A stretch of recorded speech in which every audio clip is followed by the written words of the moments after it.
나라가 임하시오며 뜻이 하늘에서 이루어진 것 같이 땅에서도 이루어지리이다. 아멘.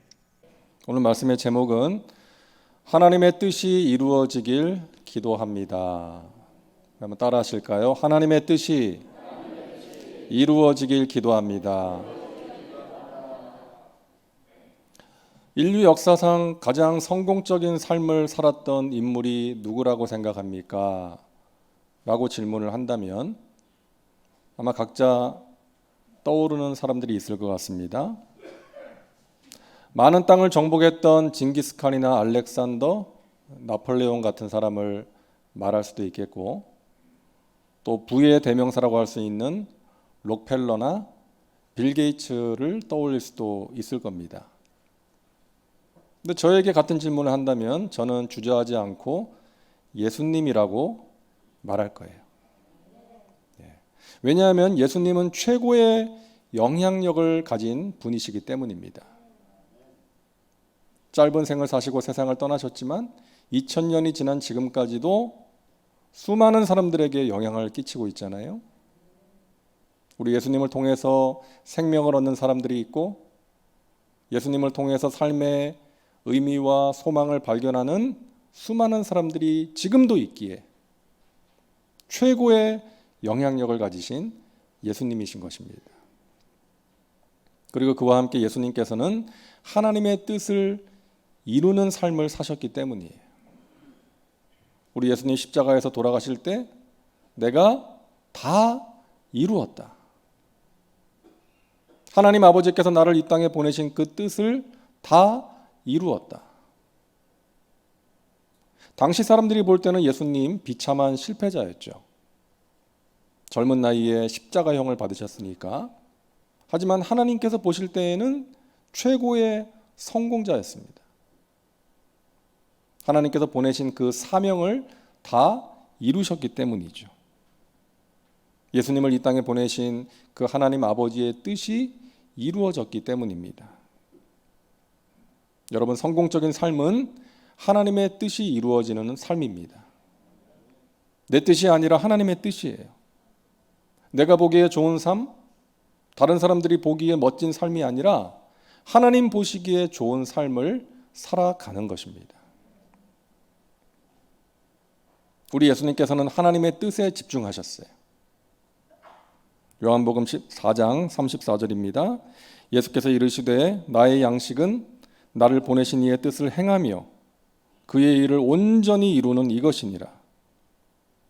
6장 38절 내가 하늘에서 내려온 것은 내 뜻을 행하려 함이 아니요 나를 보내신 이의 뜻을 행하려 함이니라. 우리 예수님은 하나님의 뜻에 항상 집중하셨어요. 그래서 십자가의 고난을 앞두시고 겟세마네에서 기도하실 때 아버지여 나의 원대로 마시옵고 아버지의 원대로 되기를 원합니다라고 기도하셨던 것이죠. 오늘 예수님께서는 우리에게 이렇게 기도하라고 말씀하십니다. 뜻이 하늘에서 이루어진 것 같이 땅에서도 이루어지기를 원합니다. 여기서 말하는 하늘과 땅은 장소적인 개념이라기보다는 하늘은 하나님의 뜻이 이루어지는 세상, 하나님의 뜻에 순종하는 세상을 말하는 것이고, 땅은 그 반대죠. 하나님의 뜻을 거스르는 죄악된 세상을 말하는 것입니다. 이 기도는요, 하나님의 뜻을 구하는 기도예요. 하나님의 뜻이 이루어지기를 구하는 기도입니다. 나의 삶 가운데, 우리의 가정과 교회 공동체 가운데, 죄악 가운데 빠져있는 이 세상 가운데, 하나님의 뜻을 거스르고 있는 이 세상 가운데 하나님의 선하신 뜻이 이루어지기를 원합니다. 내가 하나님의 그 뜻을 알고 순종하기를 원합니다라는 기도인 것입니다. 많은 사람들이 하나님의 뜻을 구하지 않아요. 내 뜻대로 살아갑니다. 내 생각과 판단대로 결정을 하고 내가 보기에 좋은 것을 선택하면서 살아가요.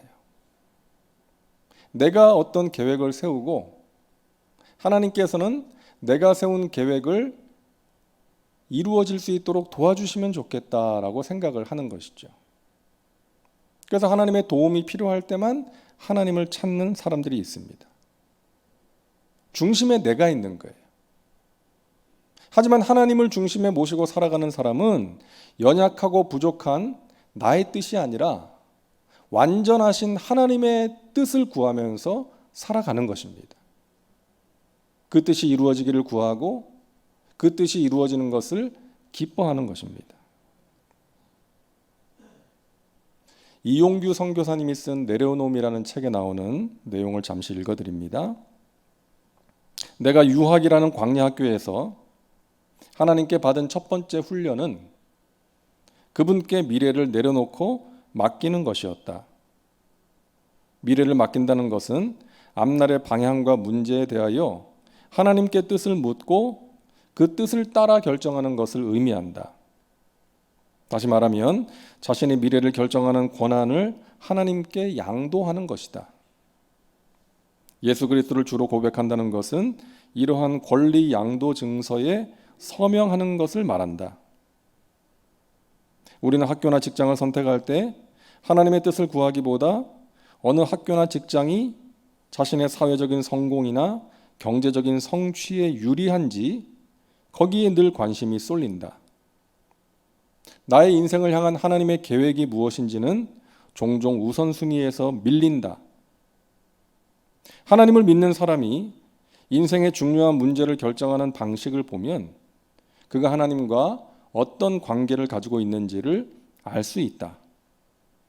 그리고 그의 삶에서 하나님이 어떤 의미를 가지는 분이신지 쉽게 느낄 수 있다. 만약 우리가 기도 가운데 그 길이 하나님이 정하신 길이라는 확신을 가지고 움직인다면 어려움 가운데서도 하나님의 인도하심을 구하며 나아갈 수 있다.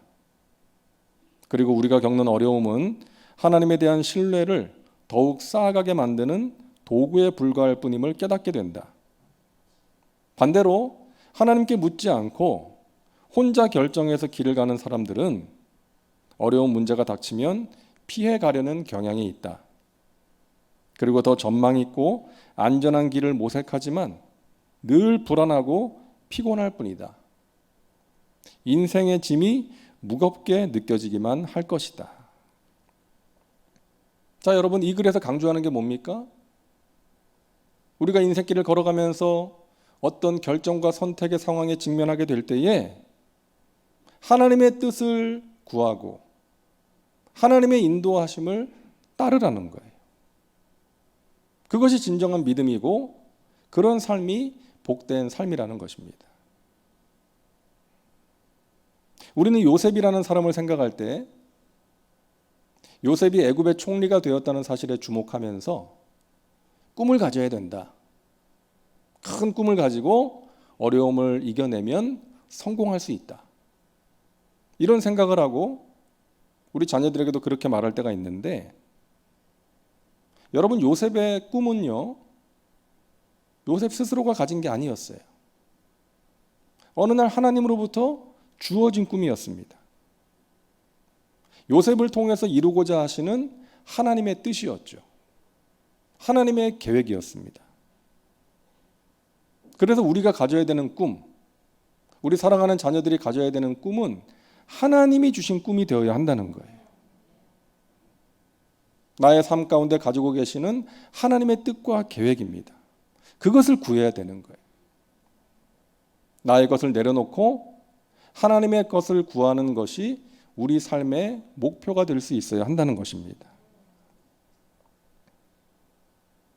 제가 터키에서 알게 된 어느 집사님인데요. 이 집사님의 딸이 공부를 제법 잘했습니다.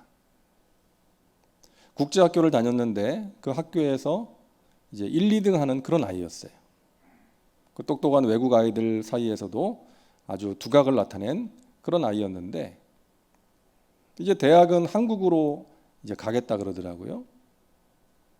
근데 이 아이의 성적이 이제 우리가 흔히 말하는 스카이대에 갈 수 있는 그런 성적이에요. 그런데 한동대를 가기로 결정을 했다는 거예요. 그래서 의아했습니다. 근데 그 집사님을 만나서 이야기를 듣는데 이런 이야기를 하시더라고요.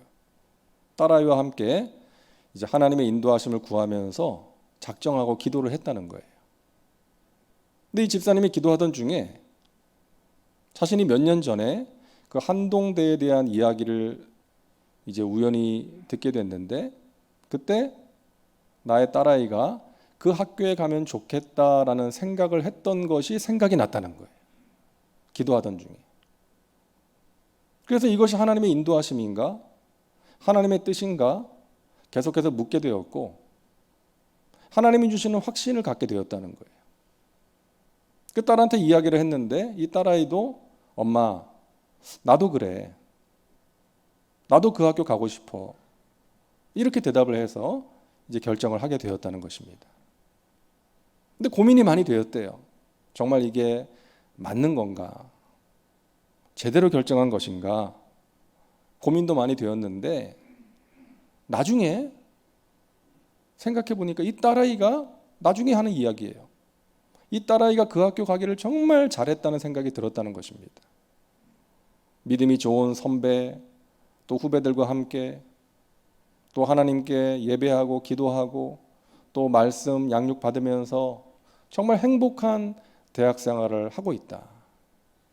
정말로 감사하다. 그런 이야기를 들었습니다. 제가 한동대 홍보하는 거 절대 아닙니다. 저 그 학교하고 아무 상관이 없고요. 우리가 어떤 결정을 할 때 우리가 보기에 좋은 대로 또 흔히 말하는 그 좋은 것을 선택해서는 안 되겠다는 거예요. 어떤 선택을 할 때에 하나님께 하나님의 뜻을 구하고 하나님의 인도하심을 받아야 된다는 것입니다. 왜? 내가 보기에 좋은 것이 아니기 때문에. 하나님 보시기에 좋은 것이 좋은 것이라는 것 여러분 믿으시기를 바랍니다. 그래서 우리는 항상 하나님의 뜻이 이루어지기를 기도해야 되는 것입니다. 하나님, 저의 삶 가운데, 제가 사랑하는 우리 자녀들의 삶 가운데, 또 제가 사랑하는 우리 교회 가운데 나의 뜻이 아니라 하나님 아버지의 뜻이 이루어지게 하여 주시옵소서. 그것이 우리의 목표요 간절한 기도가 되어야 한다는 것입니다. 둘째로, 우리가 하나님의 뜻을 구했다면 하나님의 뜻을 이해할 수 있어야 됩니다.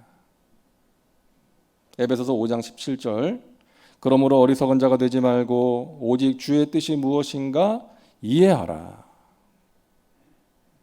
주님의 뜻이 무엇인지를 깨달을 때에 어리석은 삶이 아니라 지혜로운 삶을 살아갈 수가 있다는 것입니다. 우리가 주님의 뜻을 깨닫기 위해서는 어떻게 해야 돼요? 주님을 가까이 해야 돼요.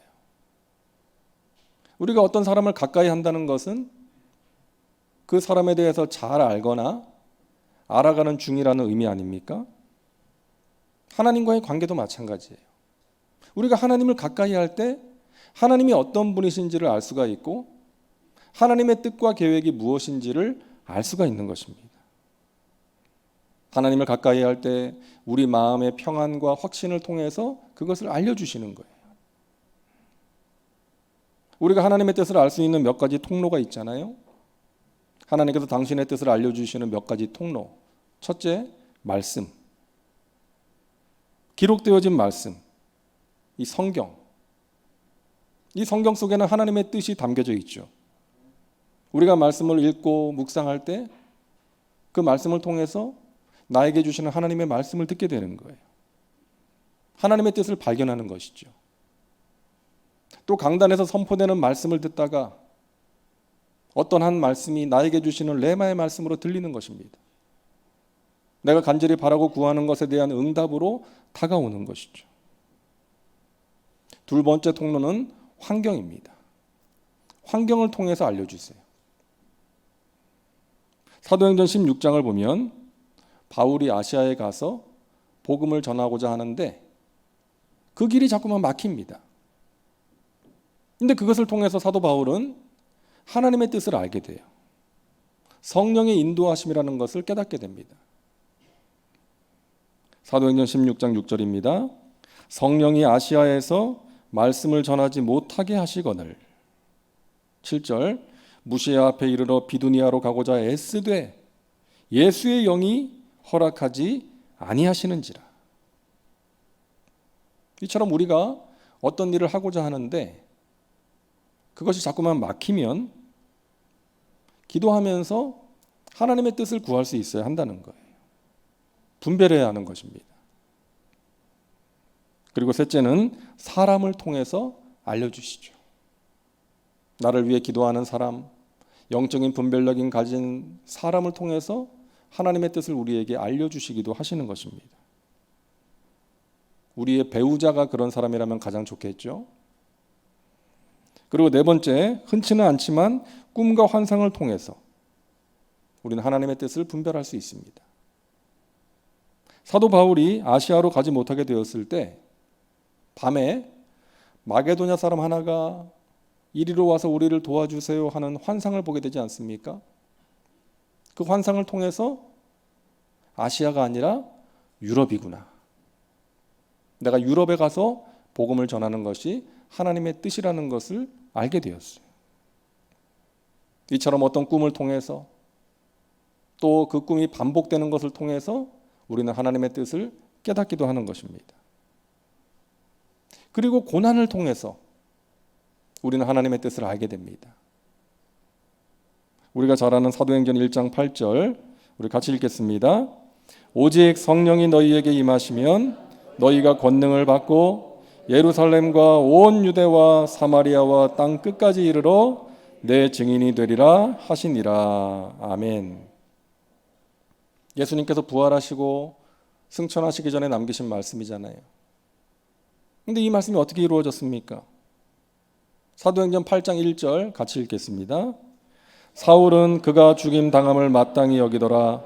그날에 예루살렘에 있는 교회에 큰 박해가 있어 사도 외에는 다 유대와 사마리아 모든 땅으로 흩어지니라. 아멘. 스데반 집사가 순교당하고 예루살렘 교회에 큰 박해가 일어났어요.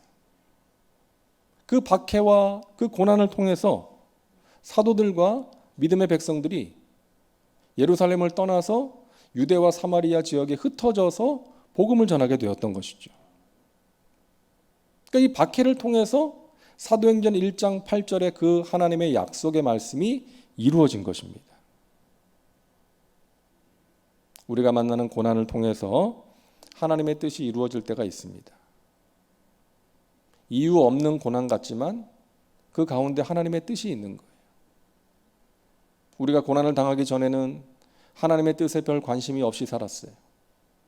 하지만 고난을 통과하면서 하나님을 가까이 하게 되고 하나님의 은혜를 구하게 되고 하나님의 뜻이 무엇인지를 구하게 되는 거예요. 그래서 시편 기자가 이런 고백을 했지 않습니까?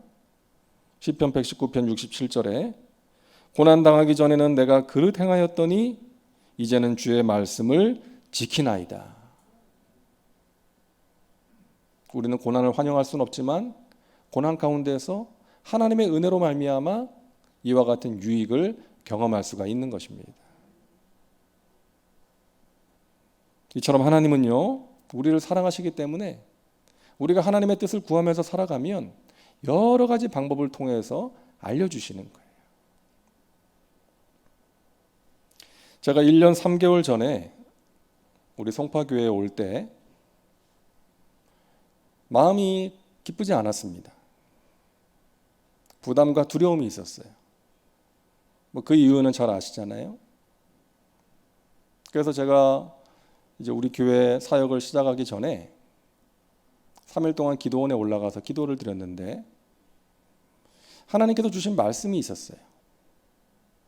여러분 잘 아시는 예레미야 33장 3절 말씀이었습니다. 너는 내게 부르짖으라 내가 내게 응답하겠고 너가 알지 못하는 크고 은밀한 일을 내게 보이리라. 기도 가운데 그 말씀을 주시는데 얼마나 위로가 되었는지 몰라요. 하나님께서 예비하신 일들이 있구나. 그것이 무엇인지 내가 지금은 모르지만 하나님 의지하고 하나님께 기도하면서 나아가면 하나님께서 그 내가 알지 못하는 크고 비밀한 일을 보여주시겠구나. 그 믿음이 생기는 거예요.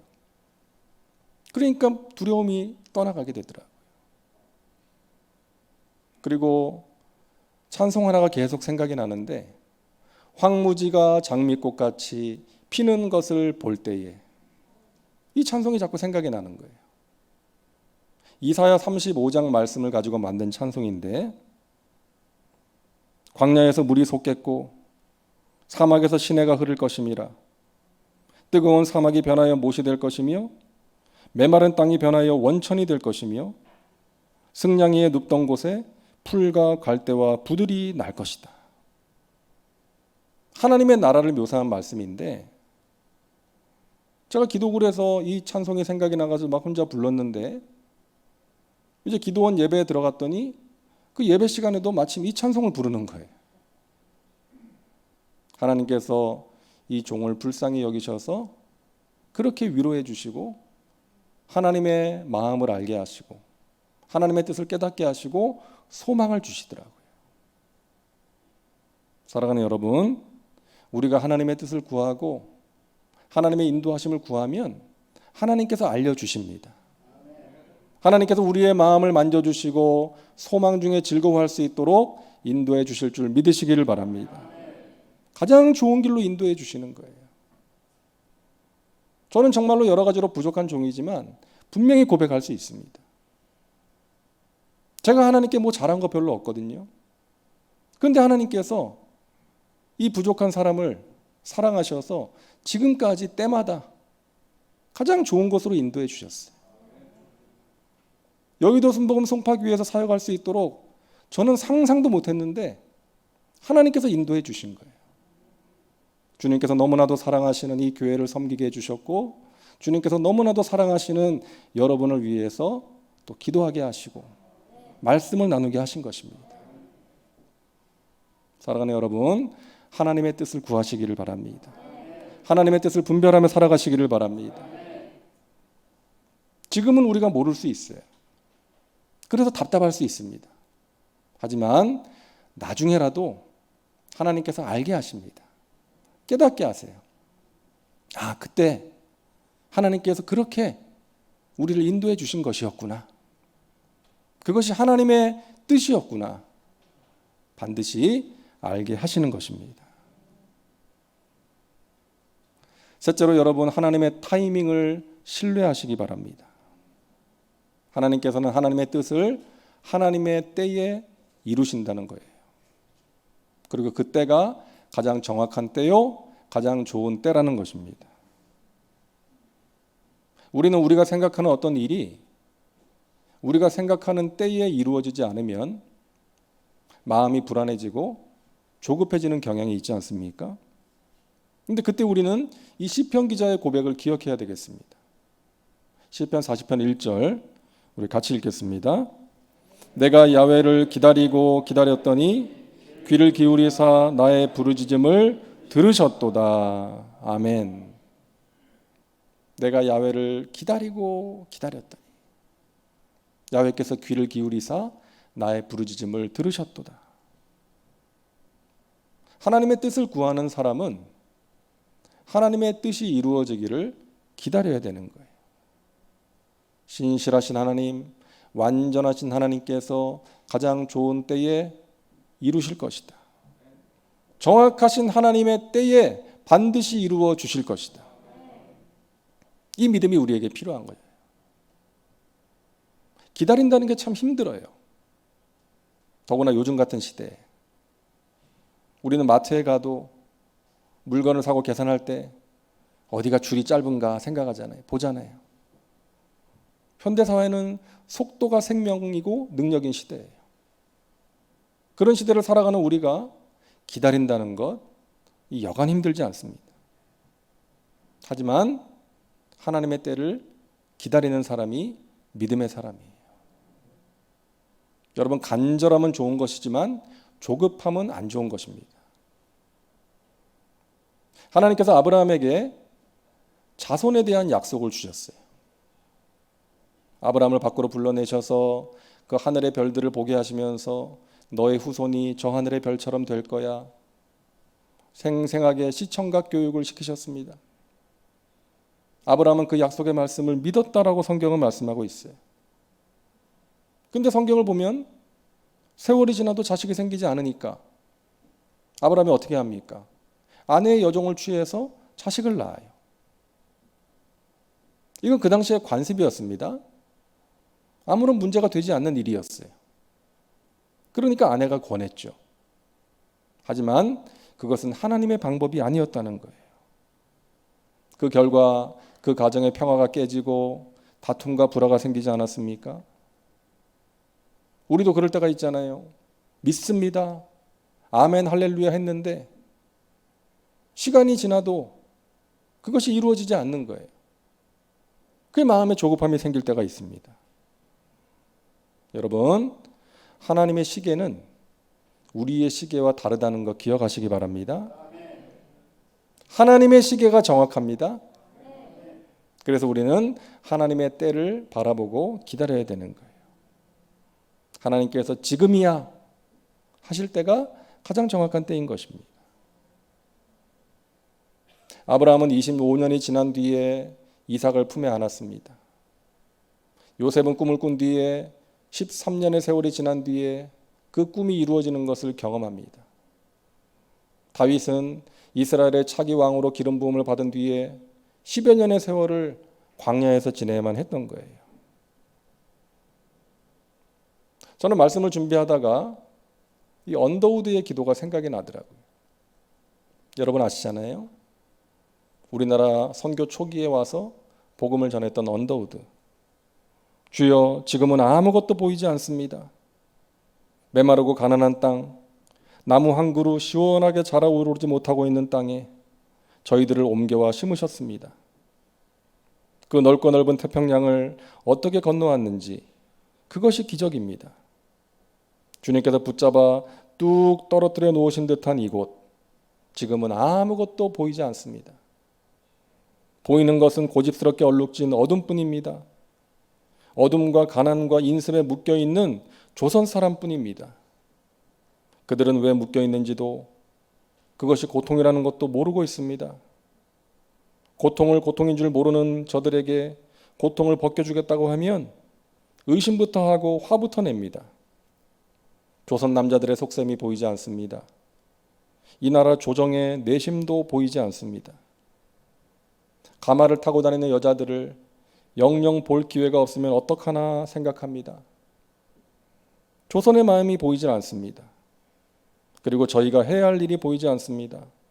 그러나 주님 순종하겠습니다. 겸손하게 순종할 때 주께서 일을 시작하시고 그 하시는 일을 우리들의 영적인 눈으로 보게 될 날이 있을 줄 믿습니다. 믿음은 바라는 것들의 실상이요 보지 못하는 것들의 증거니라고 하신 말씀을 따라 조선의 믿음의 앞날을 보게 될 것을 믿습니다. 지금은 우리가 황무지 위에 맨손으로 서 있는 것 같으나 지금은 우리가 서양 귀신 양귀자라고 손가락질 받고 있사오나 저희들이 우리 영혼과 하나인 것을 깨닫고 하늘나라의 한 백성, 한 자녀임을 알고 눈물로 기뻐할 날이 있음을 믿습니다.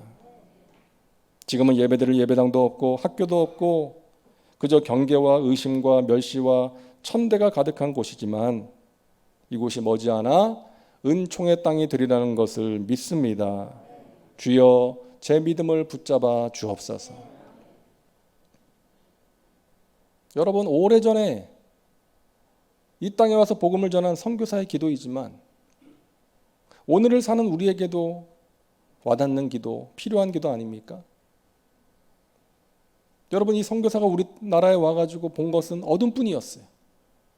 소망이 보이지 않는 거예요. 하지만 자신을 이 땅에 보내신 그 하나님의 선하신 뜻을 믿음으로 붙들고 최선을 다해서 복음의 씨앗을 심은 것입니다. 여러분, 이들이 심은 복음의 씨앗이 지금 얼마나 많은 열매를 맺었습니까? 여러분, 여러분의 지금 상황, 또 이 나라의 상황, 또 우리가 만난 문제 속에서 소망이 없어 보여요. 하지만 우리 믿음의 백성들은 그러한 상황 속에서 하나님의 뜻이 이루어지기를 구하면서 우리가 해야 될 일을 최선을 다해 감당해야 될 줄로 믿습니다. 여러분, 기도의 씨앗을 열심히 심으세요. 믿음의 씨앗을 열심히 심으시기 바랍니다. 하나님의 때가 되면 하나님께서 자라게 하시고 풍성한 열매를 맺게 하실 것입니다. 우리가 알지 못하는 크고 은밀한 일을 보여주실 것입니다. 우리는 냄비 같은 신앙인이 되어서는 안 되겠고요, 뚝배기 같은 신앙인이 되어야 되겠습니다. 금세 뜨거워졌다, 금세 식어버리는 그런 것이 아니라, 금세 믿었다가 또 금세 못 믿는 그런 것이 아니라, 금세 기뻤다가 또 금세 우울해지는 그런 모습이 아니라, 은근하게 뜨거워져서 오랫동안 식지 않는 그런 믿음의 사람들 되시기를 주님의 이름으로 축원합니다. 하나님께서 여러분들 가운데 귀한 뜻을 가지고 계십니다. 여러분의 자녀들을 향해서 선하신 뜻과 계획을 가지고 계십니다. 그 뜻이 이루어지기를 구하시기를 바랍니다. 하나님께서 마침내 승리하게 하실 것입니다. 기도합니다. 좋으신 하나님, 하나님의 뜻이 이루어지기를 기도합니다. 내 뜻대로 마시옵고 아버지 하나님의 뜻대로 하시옵소서. 그것이 우리에게 가장 좋은 것인 줄로 믿습니다. 겸손하게 낮아져서 하나님의 뜻을 구하고 하나님의 뜻이 이루어지기를 구하며 하나님의 뜻을 분별하며 지혜로운 삶을 살아갈 수 있도록 인도하여 주시옵소서. 어려움 중에도 하나님이 주시는 소망을 붙들고 인내하게 하여 주시옵소서.